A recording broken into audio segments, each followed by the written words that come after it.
So I've been getting some questions about what we use to teach reading and spelling in our homeschool, and I completely understand because it was one of the biggest questions that I had when we first started.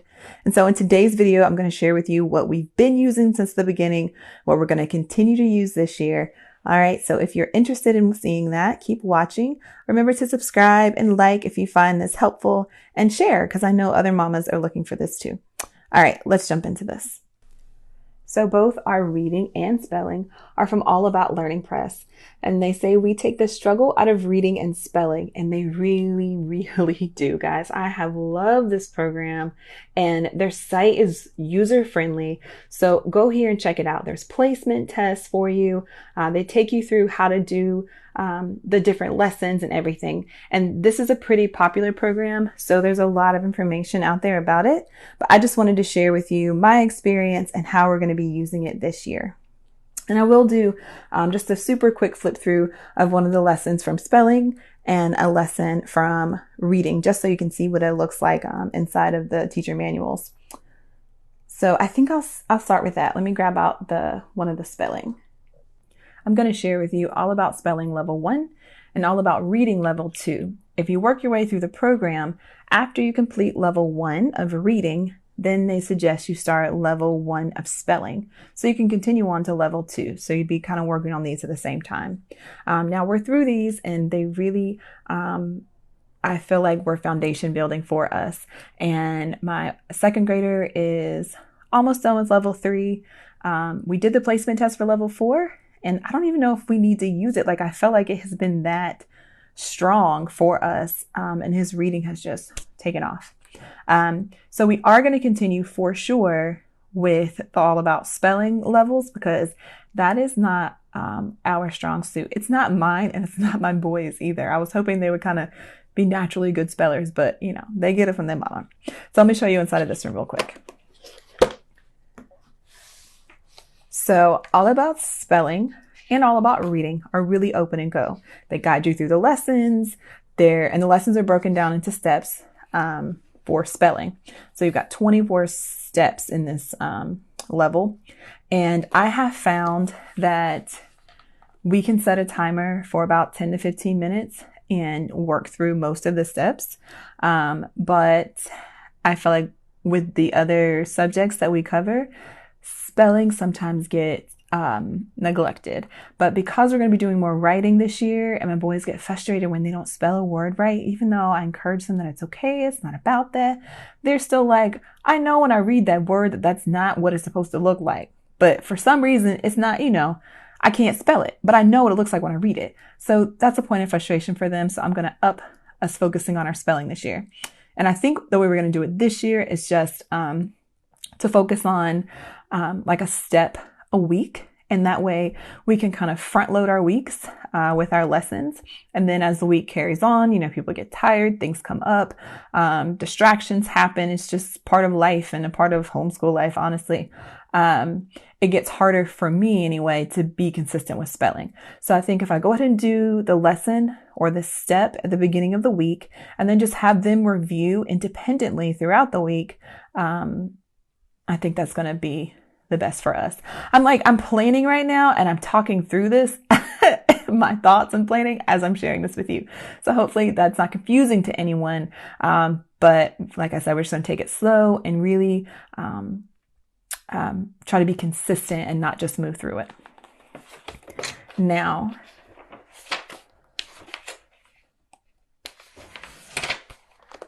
the website is very user-friendly, like I said. There's lots of blog posts and lots of YouTube videos about these programs. And so if you have questions or want to know more, you can always ask me, DM, email, comment below, and I'll respond.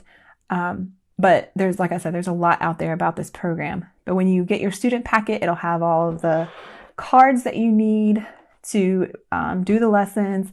It will, you'll also need to get their letter tiles, but we haven't used those since the first year. We decided to use their app because it just is easier. We don't have little magnets all over the floor, and I think it's helpful. And then you know, it tells you how to make the sound.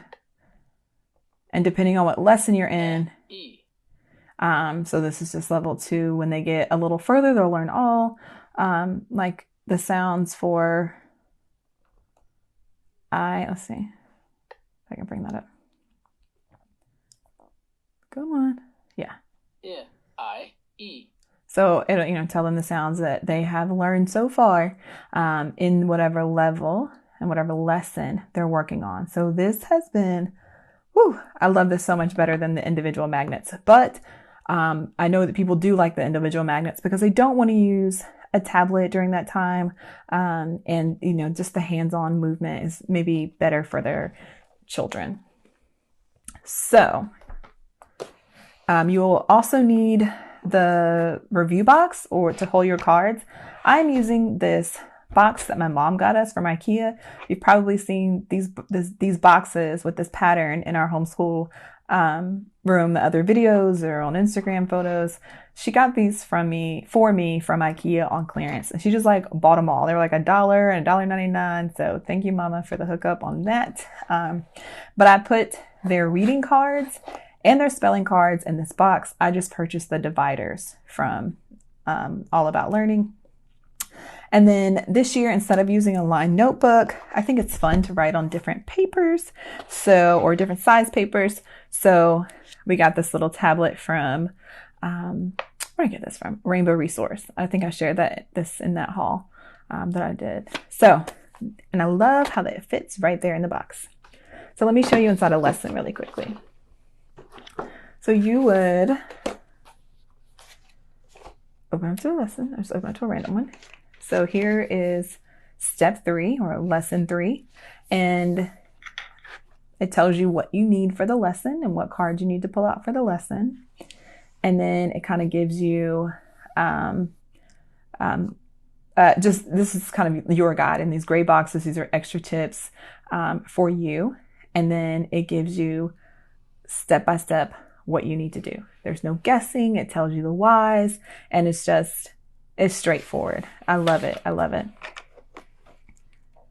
And my kids have really enjoyed this. Now, I don't read to them what's in the gray boxes. That's just for me as the teacher or the facilitator. And then once they finish that lesson, they put a sticker on their progress chart, and that makes them really happy to see, and you know, their progress. And I only have so many lessons left, or look at all we've done. So all the lessons pretty much look alike, and they flow, and they tell you exactly what you need to review, when you need to review it. There's no guesswork. You don't have to keep up with what did we do last week and where are we at? I mean, you just keep it moving. So I love how gentle this is, yet it's like it's not rote. Like the kids don't just learn how to spell the word for the spelling test and then forget it. Like they learn the rules, they know the whys. So this is a really, really, really cool program. So let me show you into the reading. Reading, you're going to need your phonogram cards and your word cards. And I just have them stored here in the front, and the spelling is in the back. And then you're going to have to still use the app. So what I like about this app is, especially if you have multiple children using this, is you can go from all about spelling quickly to all about reading, and whatever level you're working on. So maybe we're working on level 4, we're in lesson 5, and you see the teams or letters that they are working on vary from lesson to lesson. So this just pulls up what you need or where you are, because they continue to add to them. If we go to level 1, you'll see that's all we have up there, and as we progress, it changes. And so if you have kids at different levels, this just makes it a lot easier. Now, you'll also get some readers, which this is the color edition, and they are so pretty. I love the illustrations in these. They're really fun. The stories are sweet and simple, and my boys have really enjoyed them, especially my youngest, because my oldest didn't have the color editions. So this was fun for for him. But now he's using the older edition from my son, from my other son, and it's in black and white. So he's like, oh, I miss the color, but it's still fun. So you also have a learning activity book and a teacher's manual. And they just keep it really simple for you. So when you open up, let's see, you have your objective for the lesson. It tells you what you need, and a preview of the story, because I think in this one you're going to be reading from one of the readers. And this is really just simple for you to go through. It tells you what cards you need to pull out, and then it gives you the new teaching. And then if you have an activity page that you need to do from the activity book, it'll tell you which ones you need. So for this one, it says we need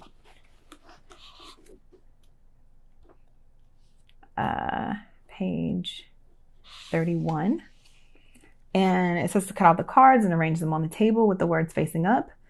Read each card with your student so you are both familiar with the words. Then mix up the cards and place them in a pile with the words facing down. Have your student choose a card and act it out in pantomime, and try to guess which card your student is acting out.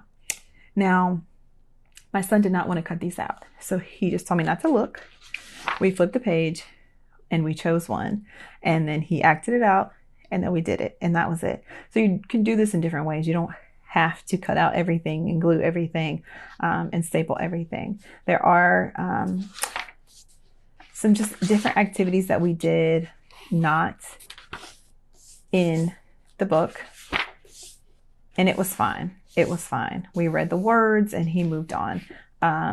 Sometimes he likes to do them, sometimes he does not, and I don't pressure him to, as long as he gets it and understands the words. Like, that is the point of this for me. And then you'll have your warm-up sheet, which is in here as well. And then like any new vocabulary that they may be reading from the story, they'll discuss that. And then there's questions. So after they finish page 13 in their reader, you just ask them some questions to help with their reading comprehension. And we really enjoy having those discussions. And then it says to do a read aloud time, which we may not do always like following the lesson, but that may have happened earlier in the morning, or it might happen later in the afternoon. We just make sure we get it in. And then they mark off their progress chart, which is so fun for them. Now, let me share with you some of the fun things I want to bring in as they work on their spelling more independently this year. Things I just want to kind of have out for them to review the word cards that we learned that week. So in the past, I feel like I've been on, like, let's just get it done. But I really have been trying to make an effort to make our homeschool, just more fun, more engaging, more just artistic, because my boys have expressed that that's something that they've wanted. My son also requested to do these spelling in the sand. Sometimes they watch my IG stories with me, and so I'm careful how I curate my feed because of that. But we were watching Chanel over at Two Lights Academy. She was doing this with her Sprout, and my son said, "Ooh, I want to do that too." And this was also a suggestion from All About Reading, and a blog post they had for kinesthetic learners and things you could do to enhance your spelling lessons. So writing in salt was one of those things. And so he can either use his fingers or he can use a pencil to write his spelling words in the sand or in the salt. And what I was thinking I'd do is either give him the word cards from his box, or just write them down or have them in his planner all ready for the week, and he can practice spelling those in the sand. We also saw this idea where you could write your spelling word on a white sheet of paper, and I just have some card stock here that I've cut up, and you use a white crayon. This is a Crayola Twistable to write your spelling word. And then you can either, it's harder to see this on camera, but you could just color over it and you can kind of see the spelling word through it, or you can use watercolors. And so what I did was took my watercolor paper, wrote on it in crayon, then colored over it with watercolor pencil. And then I took my brush, because this is always fun, right? And I just got it wet and then I see my spelling word through. How fun is that? You know, a way to practice your spelling. And then I also have these watercolors here. These are our other watercolor pencils. If you saw my art shelf organization and supply haul, then you've seen these before. So I think that that's a really fun way, and I really liked that idea. Now you can just have a little bit of water for them to use with the color pencils, or for them to mix the watercolor paints. But if you don't want to have this out for them and you just want to use the watercolor pencils, you could just get these water pens. Ooh, it's about a thunderstorm here. I love the rain. But it's filled with water already, and then they just give it a little squeeze and they wet the page, and there's not a lot of mess. And I think this is just a fun way to practice your spelling words. I like for them to kind of stay focused while we're doing it. And I think one thing that has really helped us is to use a timer. And so this is a 20-minute one. And so like they can go the full 20 minutes, or they can watch and kind of stop at half and get 10 minutes of practice in. I think that that would be really, really good for them to continue to work on them working independently on projects. Now, these are chalkboards, and I really like them. They're nice and thick, and they also have grid on the other side we can use for math. And so they can write out their phrases or dictation, which a mom, I think her name is Lauren, she posted this video a few years ago, and I'll try to link that below, along with the All About Learning site and the blog post that I'm referring to. But she said that she would record her voice dictating the sentences or phrases, and then and email it to them, and then her children could just listen to that to do it independently. And I thought that was a really good idea. So I may try to incorporate that, but they can write it on these boards. And they're also going to be learning and continuing to learn. My oldest will continue, my youngest will start learning to write in cursive. And we're going to use handwriting without tears for that. My youngest will start here, but he'll also continue print. And we use this program for our keyboarding as well. And so once, like I said, we've been using this since we started homeschooling, All About Learning. We've also been using handwriting without tears because all three of us really like it. And when we all three like something, I don't know, I don't see a need to switch it up. It's been working for us. So as they're learning cursive, I thought it would be nice for them to practice their spelling words in cursive. But if they don't know what that looks like because they haven't gotten to that word or that letter in their workbooks and learning how to connect different letters, I thought it would be nice for them to see, and then they'll put it out on this mat and practice it that way. You can take it a step further and then practice writing it on the chalkboard or in these little spelling tablets, which my youngest calls a detective pad.